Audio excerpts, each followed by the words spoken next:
How to say yes to invitations, even if you're nervous. Have you ever gotten an invitation, a birthday party, a dinner, a little get-together at someone's house, and your first reaction is a pit in your stomach? You stare at it for a while, maybe even feel a little flattered that someone thought of you. But then that nervous voice creeps in. What if I don't know anyone there? What if I feel out of place? What if I get tired or just don't have anything to say? So, you tell yourself it's better to stay home. You come up with a reason. Maybe next time. But next time rarely feels easier, does it? If this sounds familiar, you're not alone. So many people, especially as we get older, struggle with the idea of putting ourselves out there. It's not that we don't want connection, we crave it. But the energy it takes, the vulnerability, the unpredictability of social events, all of it can feel overwhelming. And if you've ever lost a partner, moved away from old friends, or felt your social circle shrink with time, that hesitation can become even stronger. But here's the thing, those moments of connection, the laughter, the new memories, they don't stop being good for us just because we're older. In fact, they matter more than ever. They keep our spirits lifted, our minds sharp, and our hearts open. And saying yes to more of those moments might be one of the kindest things you can do for yourself. So today, let's talk about how to say yes to invitations even when you feel nervous. Not just out of obligation, but from a place of confidence, calm, and curiosity. And don't worry, we're not going to suggest you suddenly become the life of the party. This is about small, meaningful steps that make it easier to show up and actually enjoy it. Let's start with the first and most important thing. Notice the reason behind your hesitation. Is it about energy? Is it about not knowing what to wear or say? Is it fear of being judged or fear of silence? Often, just naming the fear takes away half of its power. For example, if you realize it's about not knowing anyone, then you can prepare for that. Maybe ask the host if someone you know will be there, or let them know you're a bit shy so they can help make introductions. When we avoid something vague, it feels huge. But when we name it, suddenly it's just a puzzle to figure out, not a wall to hide behind. Another powerful step? Reframe what yes actually means. Saying yes doesn't mean you have to stay for hours. It doesn't mean you have to be the most talkative person in the room. You can say yes in your own way. Maybe it's going for just the first hour. Maybe it's agreeing to come if you can bring a friend. Maybe it's texting back, I'd love to come, but I might leave a little early if I get tired. That's still a yes. A real one. And it gives you permission to honor both your courage and your comfort. And here's something else that's surprisingly helpful, plan your escape route. Not because you'll need it, but because knowing it's there makes you braver. Before you go, tell yourself, I'll stay for an hour. I'll talk to 3 people. If I'm enjoying myself, I can stay longer. If not, I can say thank you and head home. Giving yourself an exit plan doesn't mean you're weak, it means you're being kind to yourself. And often, just having that plan makes you feel more in control, so you end up staying longer and having more fun than you expected. Let's also talk about what to do with that nervous energy before the event. Instead of sitting with it, pacing around or changing your outfit 5 times, try shifting your focus. Put on a song that makes you feel good. Take a short walk. Do something kind for yourself. That energy needs a place to go, and if you let it flow instead of letting it build, it won't turn into anxiety. It'll feel more like excitement.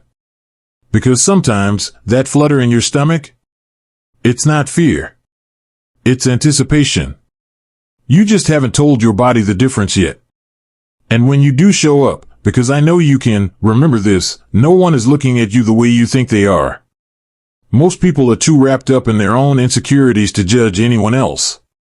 And more often than not, when you walk through that door, someone else in that room is going to be so glad you came. Maybe they've been feeling a little nervous too. Maybe they need a friendly face, a kind word, or someone to share a laugh with. And you showing up? That might be exactly what they needed. You might not realize this, but every time you say yes, just a small yes, you're building something inside yourself. Not just confidence, but a deeper sense of trust. Trust that you can handle whatever comes. That you can show up, be yourself, and still belong. That you don't have to be the loudest, funniest, or most interesting person in the room to be welcome there. Let's talk about something that makes it all feel a bit easier, finding an anchor. That's something, or someone, that gives you a little extra courage to walk through the door. Maybe it's a familiar face. Maybe it's bringing your own dish to a potluck so you have something to do with your hands. Maybe it's a memory of a time when you did go out, and it turned out better than you expected. Anchors give us a starting point, something steady to hold on to in unfamiliar places. Even just having a purpose, I'm going because I said I would, or I want to support my neighbor, can be enough to get you moving. And when you get there, start small. You don't have to walk in and join the biggest group right away. Look around for someone who's also sitting alone or standing quietly. Chances are, they're waiting for a gentle smile just like you are. Sometimes, those quieter conversations, just two people talking about the weather or how good the dip is, those are the ones that feel the most real. Don't underestimate the power of small talk. It's the doorway to deeper things. Every strong friendship started with a simple hi. It's also okay if your nerves don't disappear completely. You can be both nervous and brave. They can sit side by side in your chest. What matters is that you showed up.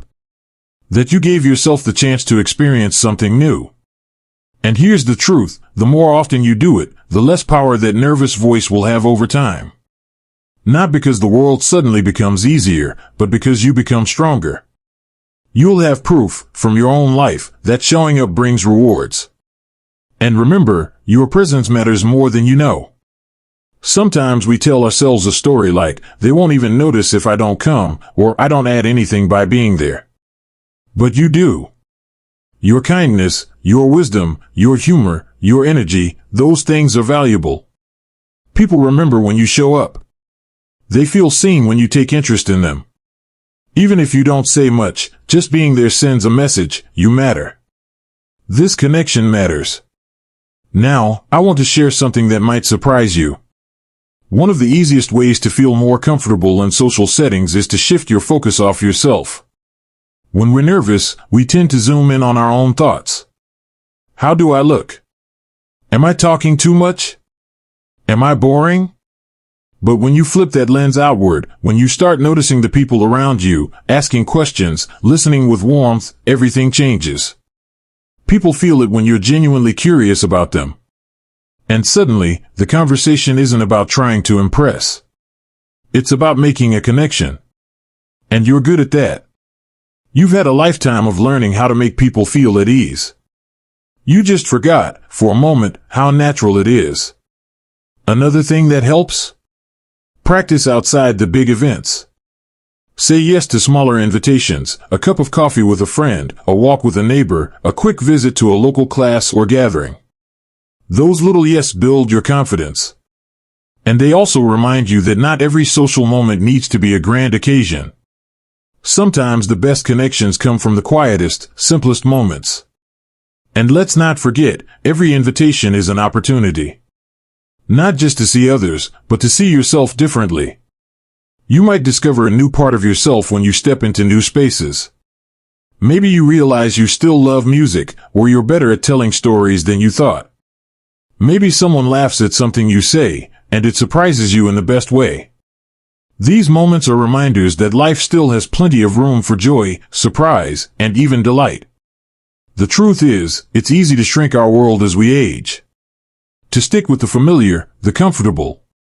But when you gently stretch those edges, when you say yes to something that feels a little bit outside your comfort zone, you invite life to come find you again. And life is still out there, waiting with open arms. Sometimes, the hardest part of saying yes isn't the event itself. It's what happens afterward, the part where you look back and question how you did. Did I talk too much? Did I seem awkward? Did I fit in? That inner critic can be loud, especially when we're out of practice. But I want you to try something different. Instead of replaying everything you think went wrong, take a moment to ask yourself this: what am I proud of? Maybe it's just the fact that you showed up. That you smiled at someone. that you tried. Give yourself credit for the courage it took. That's how you build confidence, not by being perfect, but by recognizing your own effort. And each time you do, that inner voice starts to shift. It becomes more of a cheerleader and less of a critic. Because deep down, you're proving to yourself that you're still growing, still stretching, still capable of saying yes to life. And remember, saying yes doesn't have to mean saying yes to everything. It's not about forcing yourself into situations that drain you or pretending to be someone you're not. It's about choosing the invitations that spark even the tiniest bit of curiosity, or warmth, or joy, and giving yourself permission to follow that feeling. Some invites will be a yes, absolutely. Others will be not this time, and that's okay too. What matters is that your decisions come from a place of hope, not fear. From the belief that you deserve to be part of something. You've spent a lifetime learning, loving, losing, and beginning again. You've navigated storms and celebrated joys. And you've earned the right to show up in any room just as you are, no masks, no apologies. So if a part of you still gets nervous, that's perfectly human. But don't let that part make all the decisions. There's another voice inside you, the one that says, maybe this time will be different. Maybe this time will be good. That voice is brave. Let it lead for a while. Sometimes the most beautiful moments come from the most unexpected yes. A quiet dinner that turns into a deep conversation. A walk in the park that leads to a new friendship. A community event where someone you've never met says, "I'm so glad you came." You never know what's waiting on the other side of your courage. But you have to step through the door to find out. If you're watching this and thinking, it's been a while. I don't know if I can, let me gently remind you, it's never too late to begin again. The world still wants your presence. There are still people who would be lucky to know you, laugh with you, sit beside you. Don't let fear steal those moments from you. You're not too old, too shy, too tired. You are enough, right now, exactly as you are. So the next time an invitation comes your way, take a deep breath. Smile at that nervous voice. And maybe, just maybe, say yes. If this video touched something in you, I'd love to hear about it. Share a story in the comments, big or small, about a time you said yes, even when you were unsure. Or maybe a time you wish you had. Let's remind each other that we're not alone in this. And if you found this helpful, give the video a like and subscribe to the channel.